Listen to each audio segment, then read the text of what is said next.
Sir எல்லாத்துக்கும் வணக்கம் sir. என் பேர் பாலு.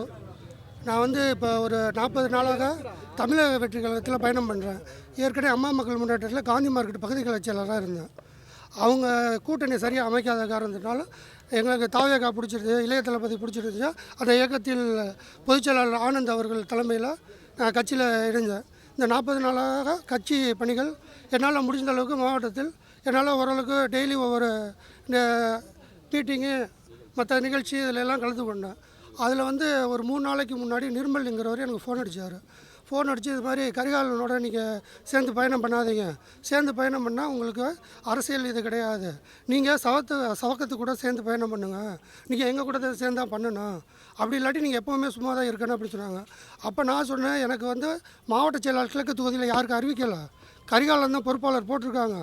எப்போ கிழக்கு தொகுதியில் மாவட்ட செயலர் அறிவிக்கிறாங்களோ அவங்களுக்கு கீழே நான் பயணம் பண்ண ரெடியாக இருக்கேன், அதுவரை நான் நண்பர்களாக கரிகாலன் கூட நான் அரசியல் பண்ணிக்கிறேன் அப்படின்னு அவங்கள்ட்ட சொல்லிட்டேன். நேற்று மலைக்கோட்டை கிழக்கு தொகுதி சார்பாக தளபதிக்கு 52வது பிறந்த நாள் விழாவுக்காக ஒரு நிகழ்ச்சி ஏற்பாடு பண்ணியிருந்தோம். அந்த ஆலோசனை கூட்டம் எப்படி நிகழ்ச்சி நடத்துறது போகிறது, கிழக்கு தொகுதியில் 22 வார்டுலையும் ஒவ்வொரு வார்டுலையும் நம்ம எப்படி 52 நிகழ்ச்சி நடத்தின 52 பிறந்த நாளுக்கு அப்படின்னு ஒரு நிகழ்ச்சி ஒன்று ஏற்பாடு பண்ணியிருந்தோம், ஆலோசனை கூட்டம். அந்த ஆலோசனை கூட்டத்தில் ஒரு 200 பேர் கலந்துக்கிட்டாங்க நிர்வாகிகள். டெய்லி ஒரு நிகழ்ச்சி நடத்துறேன். நிகழ்ச்சி ஒரு 9:30 மணிக்கு முடிஞ்சிருச்சு. முடித்ததுக்கப்புறம் நான் சங்கீதாஸ் ஹோட்டல் வரையும் சாப்பிட்றதுக்கு நான் போயிட்டேன். 10:40 10:45க்கு ஒரு ஃபோன் வந்துச்சு. எங்கள் வீட்டுலேருந்து அடித்தாங்க, எங்கள் வீட்டுக்காரம்மா அடித்தாங்க. அப்போ ஃபோன் பண்ணி இந்த மாதிரி உங்கள் நம்பர் கேட்டாங்க, நம்பர் இல்லைன்னு சொன்னேன். உங்கள் வீட்டுக்கார நம்பர் எப்படி இல்லைன்னு உனக்கு தெரியும், உன் நம்பர் வச்சுருப்ப கொடு அப்படின்னு கேட்க. இல்லைங்க உண்மையில் நம்பர் இல்லை, மீட்டிங் போயிட்டாங்க, அவங்க லேட்டாக வந்துடுவாங்க, வேணால் வாங்க அப்படின்னு. உன் புருஷனையும் உன்னையும் கொலை பண்ணாமல் விட மாட்டேன், எங்களுக்கு எதிராக செயல்படுறாரு, அதனால் அவனை கத்தியால் குத்தி கொலை பண்ணாமல் விட மாட்டேன் அப்படின்னு அவங்க சொல்லிட்டு போனாங்க. அதோட புட்டேஜ் என்கிட்ட இருக்குது, வீடியோ பேசியிருக்காங்க.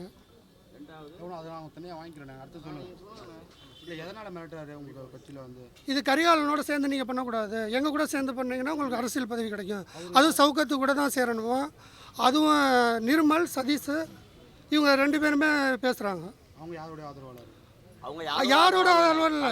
இப்போ நான் வந்து தளபதிக்காக தான் கட்சிக்கு வந்தேன், இங்கே குரூப் பாலிட்டிக்ஸ்க்கெல்லாம் நான் வரல. நான் வந்து இன்னும் சொல்ல போனால் நான் ட்ரைபல் இனத்தை சேர்ந்தவன். எங்கள் மாதிரி ஆள் வந்து அரசியலுக்கு வரதே பெரிய விஷயம். அதனால் இவங்க மேலே சட்டப்படி தகுந்த நடவடிக்கை எடுக்கணும். அவங்க பேசுவாங்க. 6-7 பேருங்க சார் வந்தாங்க. செம்ம போதை, எல்லாத்துக்குமே போதை. வந்த சொல்ல ஃபோன் நம்பர் கேட்டாங்க, ஃபோன் நம்பர் இல்லைன்னு. இல்லை உன்கிட்ட ஃபோன் நம்பர் இருக்கும் கொடுமான்னாங்க. இல்லைங்க சார் ஒரு மீட்டிங் வேலையை போயிருக்கிறாங்க வந்துடுவாங்கன்னு. இல்லை உங்களையும் உங்கள் வீட்டுக்காரையும் குத்தி கொலை பண்ணிட்டு போய்கிட்டே இருப்போம், நாங்கள் யாருமே பார்க்க மாட்டோம் அப்படின்னு உள்ள காருக்குள்ளே பிராந்தி பாட்டில் பீர் பாட்டில் கத்தி எல்லாமே கிடஞ்சுங்க சார் உள்ள. நான் பதஷ்டப்பட்டு அழுதுகிட்டு எங்கள் நாத்தனார் வீட்டு பக்கம் போயிட்டேன். அதுக்கப்புறம் எங்கள் பையன் வந்தாப்புல. இதுதான் சார் இது மிரட்டல் கோருதுன்னு தான் சொல்லி கொலை மிரட்டல் சட்டப்படி நடவடிக்கைனா வீடியோ போட்டு பார்த்துக்க சொல்லியாச்சு. அவங்க வந்து எவிடன்ஸ் எல்லாமே இன்ஸ்பெக்டர் சார் கொடுத்தாச்சு.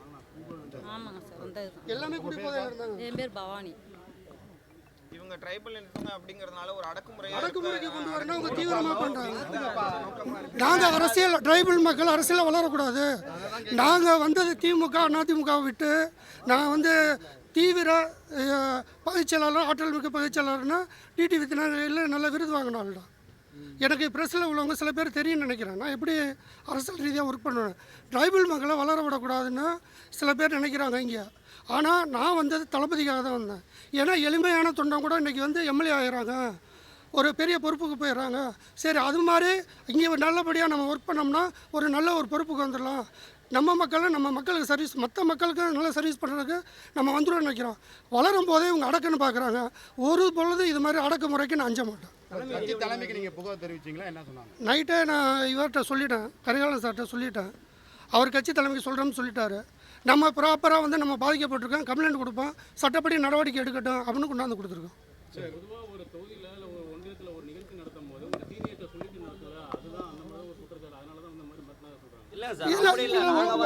இல்லை நான் சொல்கிறேன் சார், இதுவரையும் கிழக்கு தொகுதியை பொறுத்தவரை ஒரு நிர்வாகி யாரும் அறிவிக்கப்படலாம்.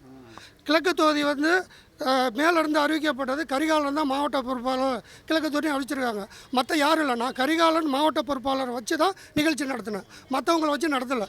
அப்படி அவங்க மேலே பொறுப்பு போட்டால் தலைமை அறிவிக்கட்டும். தலைமை இதுவரை சொல்லலை. இல்லை உங்களுக்கு தெரியும்னா சொல்லுங்கள், நீங்கள் தலைமை அறிவிச்சுட்டா நீங்கள் சொல்லுங்கள். மற்றவங்க இது அறிவிச்சிருக்காங்க. தளபதி வரையிலையும் ஏற்படல. அண்ணன் கரிகாலன் தான் போய் வரவேற்கிறார். இருங்க இருங்க ஒரு நிமிஷம். சவுக்கத்து தர்கா சவுக்கத்.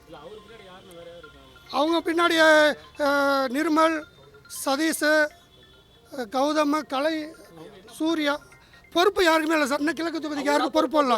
அவங்களா சில மீட்டிங் நாங்கள் போட்டோம்னா ஓகே சார், ஓகே சார்.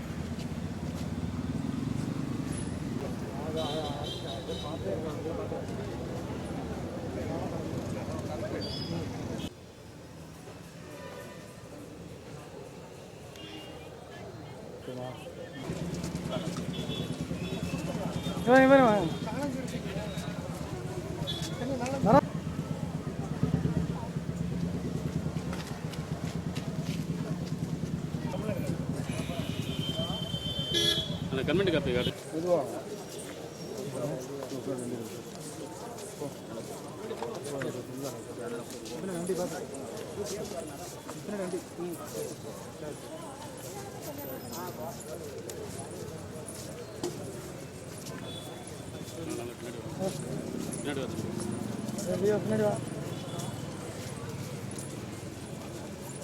வாங்க கூட வாங்க.